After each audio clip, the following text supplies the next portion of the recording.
Olá, caros alunos, caros amados irmãos. Eu sou o professor Inácio. A nossa matéria é Teologia Sistemática 1. E nessa aula, a nossa terceira aula, iremos tratar sobre a questão da graça comum, da conversão, da fé, da justificação, da santificação e também da soteriologia em geral. Caros alunos, na aula anterior eu falei sobre os atributos incomunicáveis de Deus e os atributos comunicáveis. Os comunicáveis eu acabei esquecendo de citar alguns. Os incomunicáveis, nós sabemos que Deus, ele é onisciente, é somente Deus que é onisciente. Onipotente, é somente Deus que é onipotente. Onipresente, é somente Deus que é onipresente. E alguns atributos de Deus que são incomunicáveis, ou seja, só Deus tem. Alguns atributos comunicáveis, nós sabemos que a bondade ela é comunicável, o perdão, né? Deus, ele perdoa, é um ser que perdoa e é um atributo comunicável, porque ele espera que nós também perdoemos. O amor também, o amor de Deus é um atributo comunicável. Então faltou falar sobre esses atributos comunicáveis. Mas agora, tendo-se a nossa aula agora, a terceira aula, né, nós vamos tratar sobre esse assunto. Eu queria começar falando que a soteriologia é o estudo teológico da salvação da alma humana e das doutrinas associadas à mesma, né?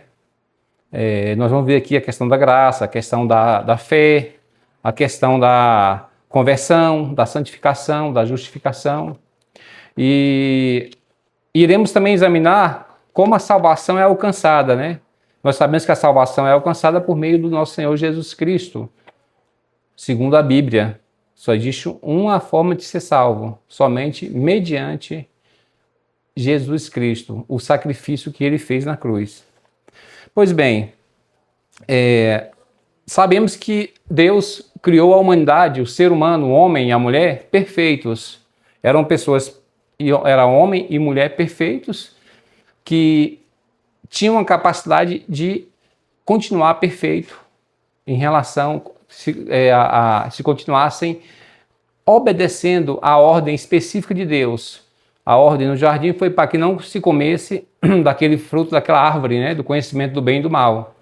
E ali Deus criou o homem com toda a capacidade, toda a perfeição para continuar perfeito e continuar obedecendo aquilo que ele tinha determinado ali, aquela questão, né? Pois bem, nós sabemos, porém, que o homem caiu e com a queda do homem, o pecado adentrou no mundo. A pior catástrofe, a pior tragédia que aconteceu foi o pecado ter adentrado no mundo. O pecado, quando ele adentrou ao mundo, ele alterou a natureza, ele interrompeu o relacionamento do homem para com Deus e ele provocou a corrupção do gênero humano. Sabemos que quando o homem pecou, Deus o retirou do jardim do Éden e a Bíblia fala que ele colocou ali, à entrada do jardim, um anjo com a espada flamejante desembainhada, para que o homem não retornasse e comesse daquele fruto da vida, o fruto da vida, e vivesse eternamente. Com a entrada do pecado no mundo, houveram consequências trágicas, danosas para a humanidade. A principal foi o cortar o relacionamento do homem, da humanidade, para com Deus. Deus todo dia, na virada do dia, vinha reunir-se ou conversar com o homem. Era um relacionamento direto, íntimo, pessoal, todos os dias. E quando houve a entrada do pecado no mundo, esse relacionamento foi cortado. Essa questão do homem se chegar a Deus foi cortada devido ao pecado. Nós vamos ver que no decorrer da história sempre houveram algumas situações que a Bíblia colocou que claramente subentende-se que o relacionamento do homem para com Deus estava interrompido por causa dessa atitude. dessa desobediência. O primeiro pecado foi pecado de desobediência. Pois bem, nós vemos que, como já foi citado, foi colocado um anjo com uma espada flamejante para que o homem não retornasse ao jardim do Éden.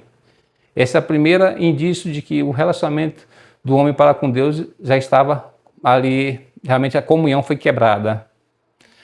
Nós vemos também que, de acordo com a lei mosaica, existia o Santo dos Santos e o Santo Lugar. Existia um véu que promovia uma separação do Santo Lugar para o Santo dos Santos, dando uma clara e manifesta situação de que o caminho não estava livre para o homem se chegar até a Deus. E nós vemos que com a obra de Cristo, quando Cristo veio, esse véu se rompeu. Hoje existe um outro empecilho, uma outra barreira que evita o homem de ir a Deus, chama-se o pecado. A única coisa que faz separação do homem para com Deus são os pecados, os nossos pecados, o pecado humano. E pois bem, nós vemos que Deus, desde a queda do homem, o próprio Deus planejou uma reconciliação do homem para consigo mesmo. Nós vemos que ele chamou ali, lá na frente, né, o próprio Enoque foi o primeiro que andou com Deus e Deus o arrebatou. Nós vimos também homens ali como Noé, que agradou a Deus, e através de Noé, 8 almas se salvaram e a raça humana foi preservada da total destruição pelo dilúvio. E mais à frente nós vemos que Deus chamou Abraão para andar junto a si, consigo mesmo, né? E de Abraão iria formar-se uma grande nação, e essa nação seria uma referência para aquele tempo uma nação, como a nação deveria andar diante de Deus. Nós vemos que Abraão gerou a Isaac, né? Isaac gerou a Jacó, e Jacó veio as 12 tribos, os 12 filhos, as 12 tribos, que essas 12 tribos originaram o povo de Israel. O povo de Israel foi chamado para andar com o Senhor, porém também esse povo, no decorrer do tempo, falhou nessa missão de andar com Deus. Mas o plano de Deus, desde o começo, até mesmo antes, quando do próprio homem pecar, foi que havia um plano de que Jesus Cristo viria para pagar o preço, porque o pecado exigia a justiça de Deus. Por causa do pecado existia um pagamento desse preço, dessa situação, né? Nós vemos também que Deus sempre prometeu a redenção nas páginas bíblicas do Antigo Testamento até hoje, né? Até os dias atuais. Até os dias em que Jesus Cristo foi crucificado, e ela permanece até os dias atuais, essa porta da graça. Nós vimos que a justiça de Deus, o homem pecou, a humanidade pecou, todos pecaram e destruídos estão da glória, ou seja, da presença de Deus. E a justiça de Deus requer um pagamento para que a comunhão do ser humano para com o próprio Deus fosse restabelecida. Deus é amor, Deus tem a sua graça, mas é justiça também. A justiça exigia um pagamento, e exige um pagamento para que a humanidade, o ser humano, eu e você, venhamos a ter o nosso relacionamento com Deus restabelecido. Pois bem, Jesus Cristo, ele apareceu nesse cenário desde a fundação do mundo como a pessoa, como aquele que iria pagar esse preço, porque ele preenchia todos os pré-requisitos. Ele é Deus e veio como homem. Então, o sacrifício perfeito é o próprio Deus se oferecendo a si mesmo pelo pecado da humanidade. E ele, como homem, ele provou como homem que era possível viver sem pecado. Ele veio como homem, apesar de ser Deus, e como homem ele viveu aqui e não pecou. É puro, é santo, não cometeu pecado algum e se ofereceu em nosso lugar. Pois bem, Cristo, a obra de Cristo, que é essa questão dele se oferecer, por causa do seu grande amor, se ofereceu por nós na cruz, é a forma pela qual Deus escolheu para que a humanidade fosse salva. Então, quando Jesus Cristo se ofereceu na cruz e morreu pelos nossos pecados, foi para que todo aquele que nele crê, todo aquele que se chega a ele, fosse salvo, certo? A salvação. Aí nós podemos falar o seguinte, mas salvação de quê? Ora, a salvação, ela é a libertação do ser humano, né, do pecado e suas consequências, incluindo a morte espiritual e a separação de Deus eterna, ou seja, o inferno. Então, a salvação de Deus vai nos salvar dos nossos próprios pecados, e esses pecados que outrora eram cometidos debaixo da paciência de Deus, Deus agora deu um jeito de aniquilar esse pecado através da obra de Cristo, e se nós aceitarmos essa obra e tivermos uma nova vida em Cristo, o Espírito Santo vem habitar em nós, nós iremos, todos aqueles que não estão em Cristo, estão mortos espiritualmente, porém aqueles que chegam a Cristo, eles estão vivos e vivem. Deus vive, o Senhor vive neles e eles vivem para o Senhor. Como o Senhor fala, morreu a nossa morte para que nós vivêssemos a sua vida. E a separação de Deus, que é a coisa mais terrível que tem, quando aquelas pessoas que continuem na prática do pecado, que continuam distante de Deus, eles estão mortas espiritualmente e posteriormente haverá uma separação total e plena de Deus. Apesar dessa separação já existir hoje, né? Porque as pessoas que são ignorantes, não têm conhecimento de Deus, elas, apesar de ser até um certo ponto religiosas, né? Que é aquele respeito, que é, entre aspas, reverência, contudo não conhecem a Deus, estão separados de Deus. Pois bem, a morte espiritual, né? A Bíblia fala que estávamos mortos em nossos próprios delitos. Está escrito lá em Efésios, você vai ler do capítulo 2, versículo 1 ao 10, que está falando sobre essa questão que estávamos mortos em nossos próprios delitos. A separação de Deus, o homem se encontrava separado de Deus após o pecado, o anjo com a espada flamejante, como eu falei para vocês, o véu que separava o santo dos santos, lá no Antigo Testamento, na lei mosaica, certo? Naquela questão ali do Levítico, do cerimonialismo da questão ali do templo, certo? E hoje é a questão do pecado. Então sempre há algo que nos separa de Deus, aqueles que não estão em Cristo. Sempre há uma separação de Deus. A Bíblia é bem clara em relação a isso. Nós vimos, aqui para reforçar aquela questão da Trindade, né? Nós vimos que nessa questão do plano da salvação, Deus Pai, né? O Pai elaborou o plano da salvação. Jesus Cristo executou o plano da salvação, porque foi Ele que veio e morreu no nosso lugar. E o Espírito Santo aplica o plano da salvação em nós. Ou seja, Ele torna o plano da salvação em nós real, né? Por isso é que Ele habita em nós. Então o Pai elaborou, Jesus Cristo executou e o Espírito Santo aplica de uma forma prática, de uma forma empírica em nós, essa questão da obra do Senhor, né? E a questão da salvação, nós que aceitamos ao Senhor e temos o seu Espírito habitando em nós. Sabemos que a graça, conforme está escrito lá em Efésios, vou abrir aqui a Bíblia agora, Efésios capítulo 2, versículos 5 a 8. Efésios capítulo 2, versículo dos 5 a 8, fala o seguinte: e estando nós mortos em nossos delitos, nos deu vida juntamente com Cristo, pela graça sois salvo, e juntamente com Ele nos ressuscitou e nos fez assentar nos lugares celestiais em Cristo Jesus, para mostrar nos séculos vindouros a suprema riqueza da sua graça, em bondade para conosco em Cristo Jesus, porque pela graça sois salvos, mediante a fé, e isso não vem de vós, é dom de Deus. Então, somos salvos mediante, e única e exclusivamente, mediante a graça, né? E ele está falando o seguinte, que essa graça, ela não vem, a salvação é uma graça de Deus, certo? Mas é mediante a fé. mediante a fé.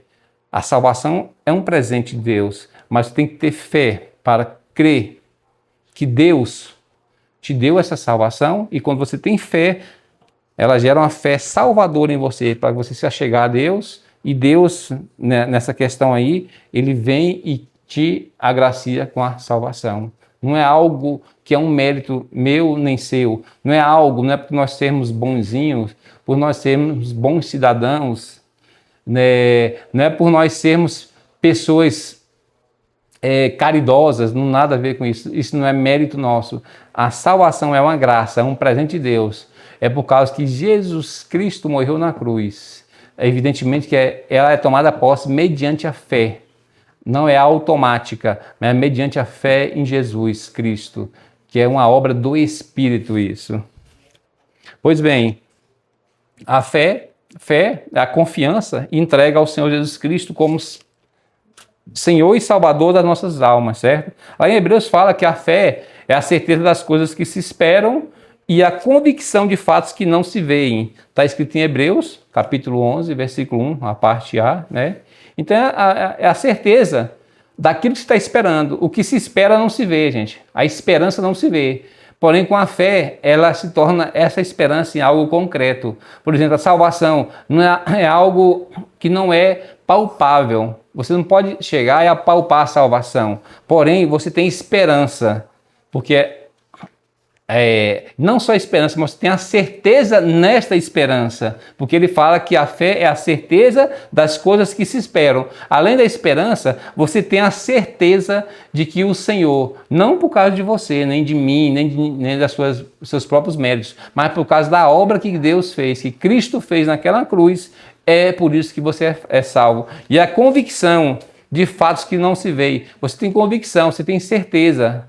Você sabe no seu íntimo que essa não é um saber filosófico, é um saber espiritual, é um saber que o próprio Espírito confirma no teu espírito de que você é salvo, porque você creu e você está em Cristo e Cristo está em ti. Nós vemos isso, a questão da justificação. A justificação é o ato de declarar o pecador justo por causa da fé em Cristo. É um ato soberano e judicial de Deus, pelo qual ele declara o pecador justo e livre da condenação, não pelos próprios méritos do pecador, mas pela graça, mediante a fé no sacrifício de Jesus Cristo. Ou seja, a justificação é a remoção, a anistia, o perdão de toda culpa e a promoção da reconciliação, do relacionamento do homem com Deus. Ao pecador é imputada a justiça de Cristo. Vamos lá, pessoal. Quando Jesus Cristo morreu na cruz, ali, ele disse que atrairia o mundo a si, ou seja, atrairia todos os pecados do mundo a si. Então, aquela cruz ali, quando Jesus Cristo morreu na cruz, os meus pecados do passado, do presente e do futuro, os meus, os seus, de toda a humanidade, foram atraídos por Cristo. Então, todos esses pecados, eles foram perdoados ali na cruz. Por quê? Porque Cristo Jesus pagou o preço. A justiça de Deus exigiu o pagamento de um preço. E o pagamento desse preço, quem pagou foi Jesus. Através da sua morte ali na cruz. A palavra de Deus fala em Isaías que coube a Deus moê-lo, esmagá-lo, para que o castigo que nos traz a paz estava sobre ele.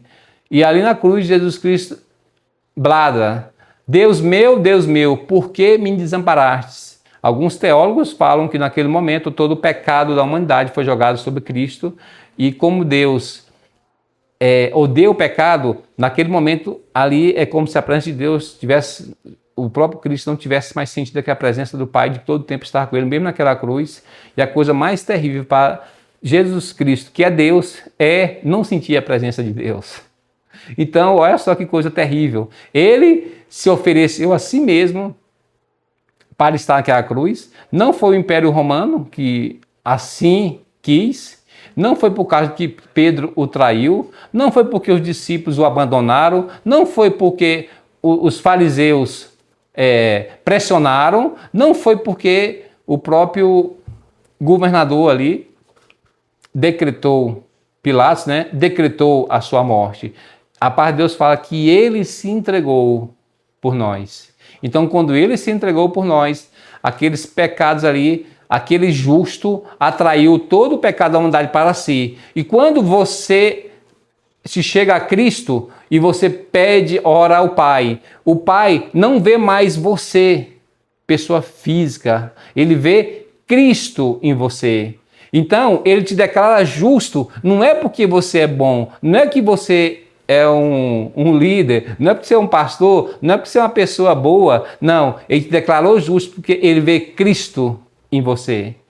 Cristo pagou o preço e você está em Cristo e Cristo está em você. Então você é declarado justo, é te imputado justiça. No Antigo Testamento diz que Deus prometeu que Abraão seria uma grande nação e ele creu em Deus e isso foi lhe imputado justiça. Quando você crê no Senhor, na obra do Senhor, se achega para o Senhor através da fé, isso te é imputado como justiça. Por quê? Porque o próprio Jesus Cristo morreu em seu lugar, em meu lugar, e a justiça de Deus te é imputado. Não porque você merece, mas porque a graça de Deus te alcançou e a obra de Cristo complementou. Pois bem, nós vamos então a questão da santificação. Quando o cristão se entrega para Cristo, Jesus, ele passa a ser uma pessoa santa, ou seja, uma pessoa separada para Deus. No nosso contexto, essa palavra santa, ela parece muito forte, não é isso? Até tempos atrás as pessoas achavam que santa é uma pessoa que não tinha erro, não tinha pecado, não tinha nada, né? Mas a Bíblia trata dessa situação, né? E o que importa para nós é a Bíblia, de uma forma bem prática, né? De uma forma bem didática, de uma forma bem clara. Então, o que é ser santo? Santo quer dizer separado. Você é uma pessoa separada para Deus. Quando você aceita Cristo, você passa a ser uma pessoa separada do mundo para Deus. Você saiu do mundo, você saiu do império das trevas, e foi transportado para o reino do Filho do seu amor, para o reino de Cristo. Então, quando você aceita o Senhor Jesus Cristo no teu coração, você chega para Ele, você reconhece Ele como seu Senhor e Salvador, você é uma pessoa separada, Deus te separou para Ele. Então, essa é a primeira questão da santificação, é uma posição que você está em Cristo, certo? Portanto, é correto afirmar que esse cristão está em uma posição de santidade, ou seja, separado diante de Deus. Depois dessa posição em que Deus te arranca do império das trevas e te transporta para o reino do Filho do seu amor, ou seja, você está numa posição de inimigo de Deus, você está numa posição de separado para Deus, amigo de Deus, servo de Deus. Então, esta é a questão da santificação, da questão da posição. Agora, o próximo passo ou estágio da vida cristã é a pessoa buscar o processo de santificação. Então, existe a posição, existe um processo. O processo de santificação, que nada mais é do que a pessoa visar alcançar a estatura de Cristo. Ou seja, o nosso padrão é Cristo. Está escrito em Efésios capítulo 4, versículo 13, que a respeito da estatura de Cristo, e que o desejo do Senhor é que todos alcancem a estatura de Cristo. Ou seja, Cristo é o nosso alvo, Cristo é o nosso modelo, Cristo é aquele para quem nós temos que olhar e cada dia mais nos assemelharmos com Ele. Foi, inclusive, em Antioquia que as pessoas começaram, os discípulos, né, de Jesus começaram primeiro a ser chamados de cristãos, porque eles se pareciam com Cristo. É isso que Deus quer gerar em nós, parecermos cada dia mais com Cristo. Isso é um processo. certo? É um processo para a vida toda, porque Deus vai transformar o nosso caráter, a nossa conduta, os nossos pensamentos, a nossa vontade, tudo é transformado do padrão mundano para o padrão divino. Então, quando nós aceitamos a Cristo, a nossa mente ainda está numa mente ainda, entre aspas, mundana, no sentido de que a gente teve experiências no mundo, tem recordações, tem lembranças, tem tatos, tem gostos, tem vontades ainda inclinado para o mundo em geral, né? Em geral. E a palavra de Deus fala que nós temos, em Romanos capítulo 12, nós temos que começar renovando a nossa mente, transformando a nossa mente pela palavra de Deus, certo? Para que a gente possa experimentar com a boa, perfeita e agradável vontade de Deus. Então, há uma transformação em nossa mente, há uma transformação, tudo começa, varões, irmãos, pela transformação da nossa mente. Aquilo que muitas vezes traz lembranças daquilo que a gente foi, quando se transforma, você começa a ler mais a palavra de Deus, você começa a ter uma comunhão com Deus, através da oração, através da leitura, através da comunhão com os santos, através de todos esses dispositivos que Deus colocou para a sua igreja, você começa a criar uma memória mais voltada para Cristo. E aquelas coisas que antigamente te causavam tanta atração, elas perdem a força. E cada dia que você morre, chama-se mortificação da carne, certo? E cada dia mais que você morre para o mundo, cada dia mais o processo de santificação está avançando para o alvo ao qual Deus te destinou, que é parecer-se mais com Cristo. Pois bem, esse processo é um processo contínuo, é pro resto da vida, irmãos, certo? É dinâmico, é progressivo, que requer a renovação da mente, a mortificação do corpo, do pecado e do eu. E também envolve uma dedicação a Deus. Requer o quê? A renúncia do eu. Certo? Temos também a questão da expiação. A expiação foi o sacrifício de Jesus na cruz. Ele expiou, ou seja, ele quitou, ele pagou toda a dívida, ou seja, o pecado da humanidade. A justiça de Deus requer um pagamento pelo pecado. E esse pagamento nenhum ser humano poderia pagá-lo, porque a Bíblia fala que a questão da graça não é segunda dívida, não é isso? Mas é segunda graça. Por exemplo, se você fosse o homem mais rico do mundo e se fosse possível pagar pelos seus pecados, nem mesmo a riqueza do homem mais rico do mundo daria conta de pagar pelo menos 1% dos pecados. Porque é impossível. A palavra de Deus fala que não foi com ouro nem com prata ou coisa semelhante, corruptível, com qual vós fostes comprados, mas vocês e eu fomos comprados pelo sangue de Cristo. Então, é impossível haver um pagamento por isso aí, mas a graça, ou seja, o favor imerecido de Deus, Deus te declarar justo, Deus falar, está quitado, não tem mais dívida nenhuma, por causa da obra de Cristo, isso é a justiça de Deus sendo atendida. Porque alguém já pagou por você, ele já quitou. Tetelestai, que é uma palavra grega para dizer está pago. Deus quitou a sua dívida. Jesus Cristo pagou, Deus quitou. E agora o Espírito Santo habita em você e em mim para nos conduzir até aquele dia glorioso. Antes disso, sermos moldados, trabalhados para nos parecermos cada dia mais com Cristo, porque onde nós vamos morar é onde Cristo está. E quanto mais você estiver parecido com Cristo, quando você chegar lá, mais parecido com Ele você será. E não haverá estranhamento, não haverá nada, pelo contrário. O sacrifício de Cristo, ele é totalmente eficiente e suficiente para pagar a dívida do pecado para Deus, Pai.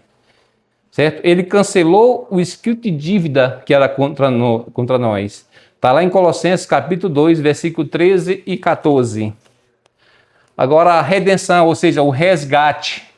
Nós estamos falando aqui sobre aspectos da obra de Cristo. Tudo isso que eu falei daqui para trás foi a questão do aspecto da obra de Cristo, ou seja, a sua obra na cruz. O resgate é a entrega completa do homem a Deus. O homem se rende, se entrega, se submete, se deixa dominar pelo Espírito Santo.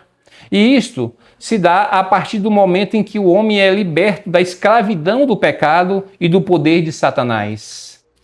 É o resgate da humanidade por Jesus das garras do pecado e de Satanás. É importante frisar que o ser humano é um ser eterno, ou seja, irá existir eternamente.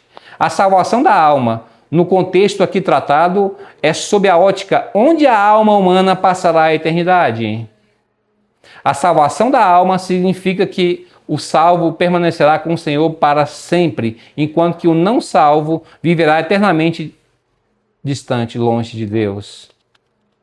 Nós vemos em Efésios, capítulo 1, versículo 7, Romanos, capítulo 3, versículo 24 e Colossenses 1, versículo 14. Nós vemos também que a obra de Cristo, ela promoveu a reconciliação do homem para com Deus, de Deus para com a humanidade. O pecado trouxe a inimizade entre Deus e o homem, a separação. E a parte de Deus fala, não foi só a separação, mas o homem começou até mesmo a odiar a Deus. A humanidade se afastou de Deus ao ponto de se tornar inimigo do mesmo. Se afastou tanto que estava longe de Deus, afastado, longe e com a barreira de inimizade. Efésios capítulo 2, versículo 14 fala sobre isso. Que éramos inimigos de Deus. Porém, Cristo Jesus, através do seu sangue derramado na cruz, nos aproximou, ou seja, nos reconciliou com Deus. Estávamos em guerra com Deus, mas Cristo é a nossa paz com Deus. Derrubou toda a barreira e rasgou o véu que nos separava de Deus. Pois bem, Cristo, ele promoveu a reconciliação de Deus para com a humanidade. E a Bíblia fala que o castigo que nos traz a paz, lá em Isaías, né, estava sobre Jesus.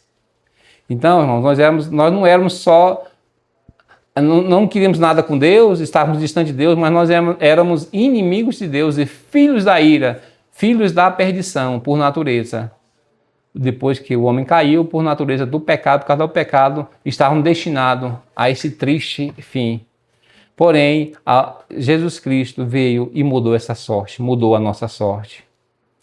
E mais do que apenas promover a reconciliação, ele não só... Você já pensou, meu, sabe aquela... Quando você era, sei lá, pequeno, em que você brigava, às vezes você teve algum episódio num colégio, brigou com um amiguinho lá e tal, e você ficou de mau dedo mais, né? E você não queria nada com ele e tal, mas alguém foi lá, alguma situação, depois vocês ficaram amigos de novo, houve uma reconciliação, né? É mais ou menos essa ilustração que eu gostaria de te mostrar. Só que além de reconciliar, a obra de Cristo vai muito mais além. Ele nos deu livre acesso ao Pai. Essa obra não só reconciliou, mas nos trouxe livre acesso ao Pai. Não precisa de intermediários, não precisa de um pastor, não precisa de um padre, não precisa de um irmão, você tem livre acesso a Deus. Isso é uma conquista sensacional, fantástica. Você pode ter acesso a Deus a hora e o tempo que você quiser, apenas se chegar a Ele. Se chega a Ele. Não somos mais estrangeiros, mas somos da família de Deus. Você agora não é do império das trevas, você agora é do reino. E você foi feito rei e sacerdote. Você é um sacerdote diante de Deus. Você agora pode ministrar diante de Deus. Agora que você está reconciliado com Deus, você foi reconciliado com Deus, o Senhor te incentiva. Tiago, capítulo 8, versículo 8a. Chegai-vos a Deus e Ele se chegará a vocês, ou a vós. Novidade de vida. Romanos, capítulo 6, versículo 4 e 2 Coríntios, né, capítulo 5, versículo 17. Novidade de vida é a transformação genuína e real do indivíduo que, ao aceitar a Cristo, morre para o pecado e a sua influência suprema, simbolizado pelo batismo. Quando a pessoa imerge nas águas, o velho homem está morrendo. E quando ela, ou seja, o homem velho morreu, e quando ela imerge nas águas, nasce uma nova criatura, nasce um novo homem em Cristo. Ela ressuscita para uma nova existência, uma nova vida, um novo relacionamento, experiência com Deus, através da orientação, direção e mentoria do Espírito Santo, tornando-se uma nova criação, uma nova criatura. Há uma mudança de comportamento e mentalidade que ocorre de dentro para fora. Ou seja, é uma obra do Espírito Santo, que é de dentro para fora. Não é nada forçado, não é nada induzido, não é nada obrigado, mas é uma obra do Espírito Santo, genuína, real, espontânea, que gera na pessoa. E não de fora para dentro, ou seja, não é nada imposto, não é nada subjugado. Pelo contrário, é por isso que ela é tão poderosa e tão eficaz, porque ela é verdadeira. E tudo que é verdadeiro, ele tem um grande poder, uma grande força. E o velho homem é mortificado e deixado para trás progressivamente, e o alvo é alcançar a estatura de Cristo. O alvo é Cristo. Na nova vida, tudo que é uma velha vida já passou e tudo se torna novo. O crente já não é mais escravo do pecado, o crente agora vive para fazer a vontade de Deus e por isso é conduzido e direcionado pelo Espírito Santo. Agora o crente tem paz com Deus, pois foi reconciliado com Deus. Glória a Deus.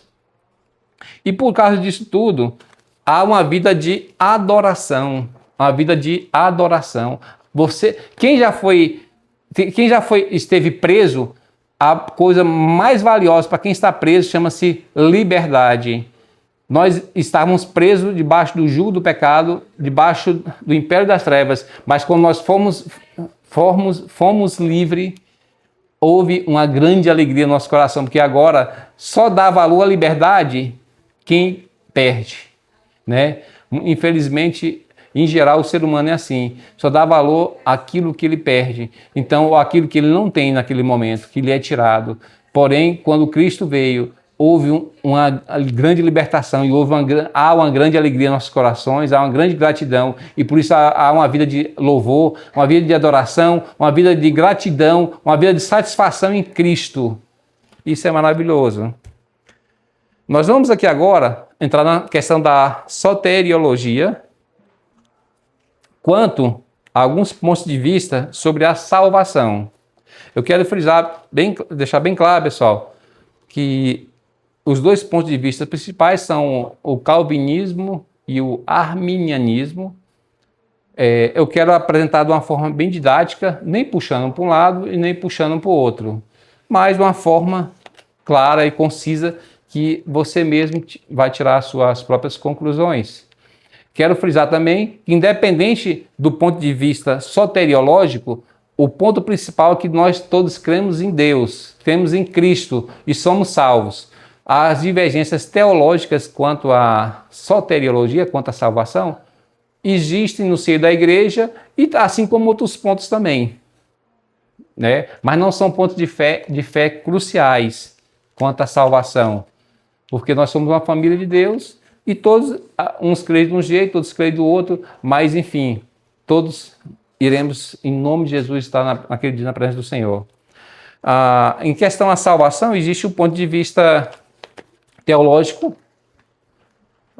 do calvinismo, né, que tem os 5 pontos, tulipe ou telipe, né, trazendo para o nosso português, não é isso? Que eu vou pontuar aqui os 5 pontos do calvinismo principais e o seu contraste com o arminianismo, certo? O calvinista fala que há uma total depravação do ser humano.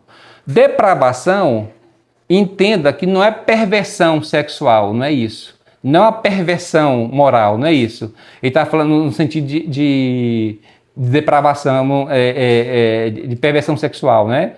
Ele fala o seguinte, que o ser humano, ele está todo corrompido. Após a queda, a natureza humana foi totalmente afetada pelo pecado, tornando o homem incapaz de buscar ou agradar a Deus por si mesmo.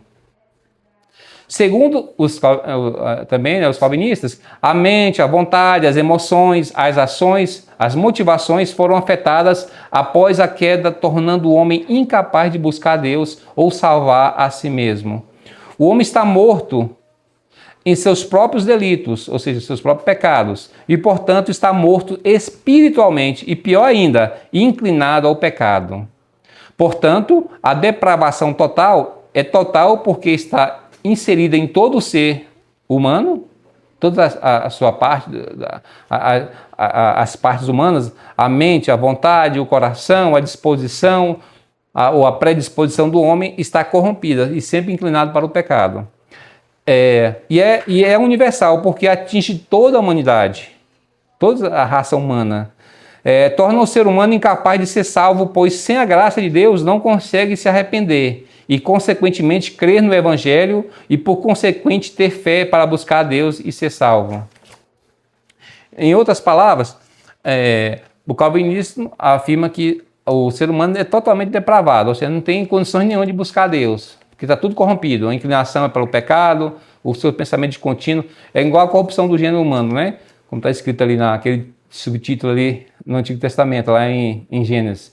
Ele fala que é totalmente, 100%. Já o arminianismo fala que não, realmente houve uma corrupção, mas não total das faculdades. Aí entra a questão do livre-arbítrio, né? Em que os calvinistas falam que não existe livre-arbítrio, já que a vontade do ser humano é escrava do pecado. Então, se é escravo do pecado, não tem como ele escolher, porque está escravo do pecado. O ser humano natural, falando, né? Sem Cristo.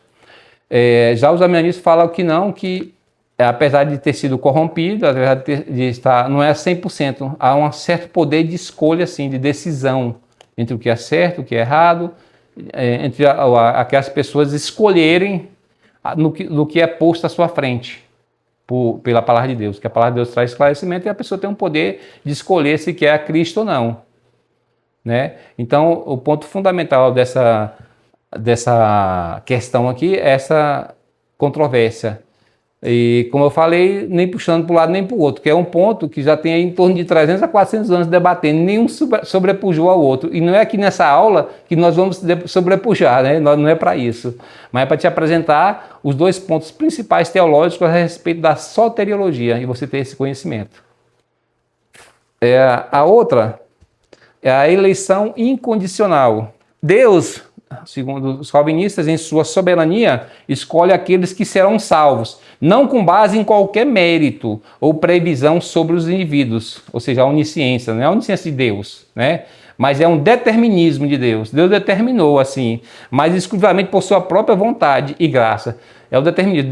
Deus determinou quem vai ser salvo e quem não vai ser salvo, né? Vai mais ou menos isso aqui está falando. Portanto, há um determinismo, ou seja, uns nascem já destinados e predestinados para serem salvos, enquanto outros nascem já condenados, ou seja, já estão destinados e predestinados para ir para o inferno. Isto é, segundo a visão calvinista, a soberania de Deus.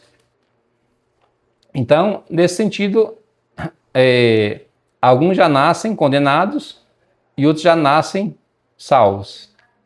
Há também, no ponto de vista arminianista, que argumenta que não existe isso, porque a graça, o arminianismo fala que a graça é comum, né? O que é graça comum? Deus morreu por todos. Aqui eles falam que Deus morreu por alguns, ou seja, pelos eleitos, pelos salvos. E os arminianistas falam que Deus morreu por todos. Porém, não é segundo os arminianistas, a salvação não é uma salvação automática, é mediante a fé, ou seja, a escolha, né? A pessoa apresentar ali a obra de Cristo, a pessoa tem uma escolha de rejeitar a Cristo ou não, ou de aceitar a Cristo. Então, basicamente isso aí. Segundo o ponto de vista do arminianismo, não existe uma predestinação para a pessoa ir para o inferno ou ir para o céu. Deus sabe quem vai para o inferno e quem vai para o céu? Claro que Deus sabe, porque segundo o ponto de vista arminianista, Deus é onisciente. O que isso quer dizer? Deus tem conhecimento de tudo. Por que Deus tem conhecimento de tudo? Porque o tempo e o espaço é uma criatura de Deus. O tempo e o espaço, toda a humanidade, todas as coisas estão subordinadas ao tempo e ao espaço. Porém, Deus não está subordinado ao tempo e ao espaço, porque Deus criou o tempo e Deus criou o espaço.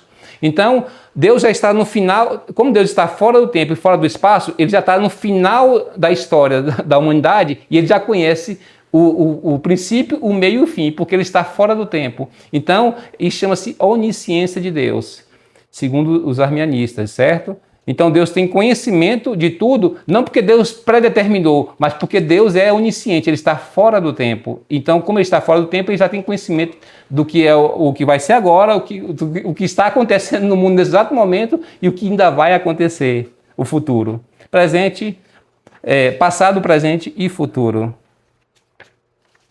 Pois bem, o outro ponto é a limitada expiação, né? Deus enviou Jesus não para morrer por todos, mas para morrer por alguns, ou seja, os eleitos.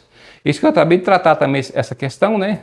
A morte na cruz não é uma morte universal, é uma morte, uma expiação limitada. Qual o argumento? Os calvinistas falam, ora, se Deus morreu por todos e só alguns vão ser salvos e não todos, então a obra de Deus, a graça de Deus, ela é ineficaz. Porque se ele morreu por todos e só alguns vão ser salvos, então por que ele morreu por todo mundo? E Deus jamais pode ser ineficaz a sua obra é 100% certeira. Por que essa situação? Porque eles não consideram que existe a questão do livre-arbítrio, do poder de escolha da humanidade em querer aceitar a Cristo ou rejeitar a Cristo.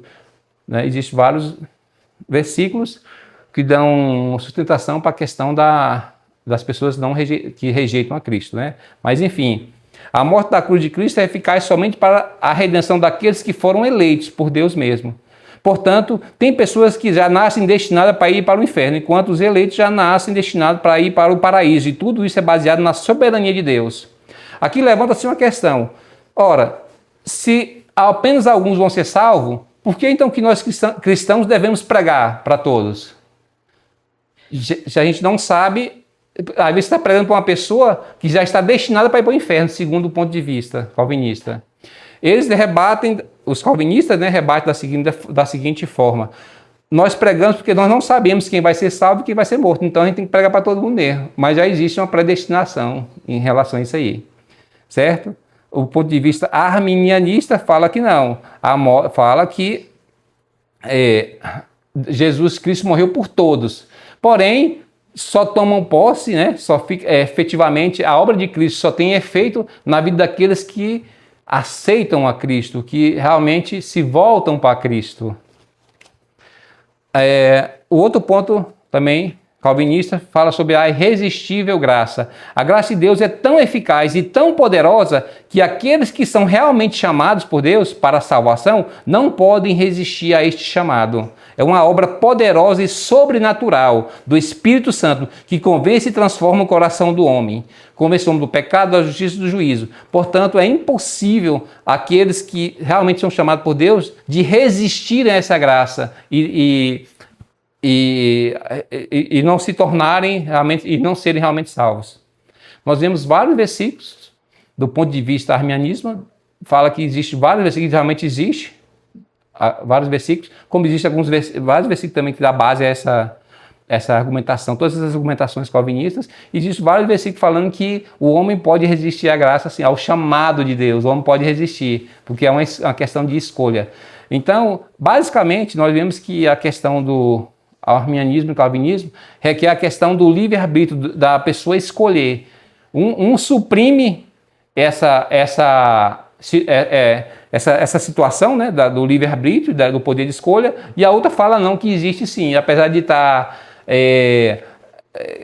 deteriorada, apesar de não ser 100%, mas existe sim, o ser humano ainda tem o poder de escolha. E o último ponto, que é a perseverança dos santos. Uma vez salvo, salvo para sempre. Se uma pessoa é escolhida por Deus para ser salva, essa pessoa permanecerá salva, pois a salvação é impossível de ser perdida. Haja visto que a mesma não é uma obra humana, mas sim divina. E é Deus quem garante a salvação. Será Deus quem vai garantir que a pessoa persevere até o fim. Ninguém pode perder a sua salvação por sua própria vontade. os calvinistas consideram a salvação como um ato único, certo? Já os arminianistas falam que a salvação é um ato de Deus, certo? Mas não é um ato único. Quem recebe a salvação tem que continuar trilhando o caminho da salvação. Para isso conta com a ajuda do Espírito Santo. Os arminianistas falam que, os calvinistas falam que a salvação é um ato único. Deus deu a salvação, pronto, está aqui. Já o ponto de vista arminianista fala que Deus te deu, é um ato, Deus te deu a salvação, porém existe um caminho a ser trilhado. E esse caminho a ser trilhado, você tem que permanecer nesse caminho sob a direção do Espírito Santo para permanecer salvo.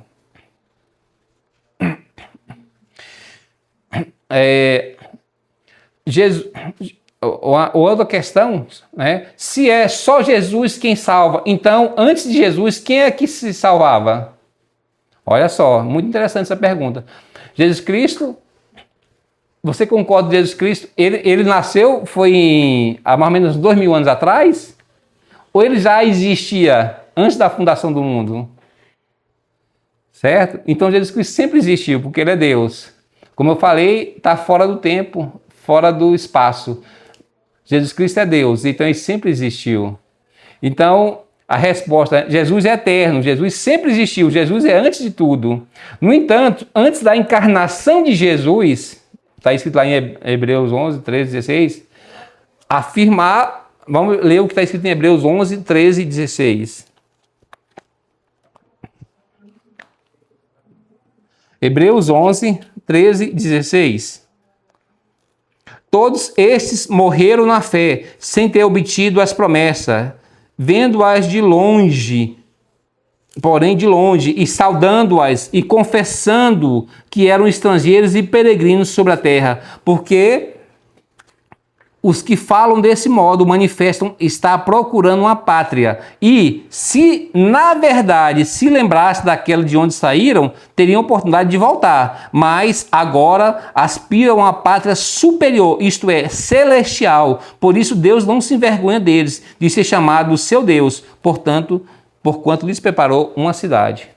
Ora, Abraão, Isaac, Jacó e todo aquele povo da antiguidade, eles, assim como nós, esperavam a Cristo também.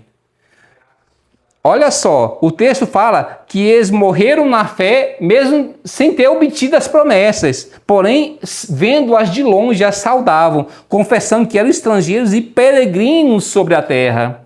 Porque os que falam desse modo, ou seja, que confessam que estão peregrinando, que aqui não é a casa deles, estão procurando uma pátria. E, se na verdade se lembrasse daquela de onde saíram, teriam oportunidade de voltar. Porém, não voltaram, mas agora aspiram à pátria superior, isto é, celestial. Por isso, Deus não se envergonha deles, de ser chamado seu Deus, porquanto lhes preparou uma cidade. Olha só.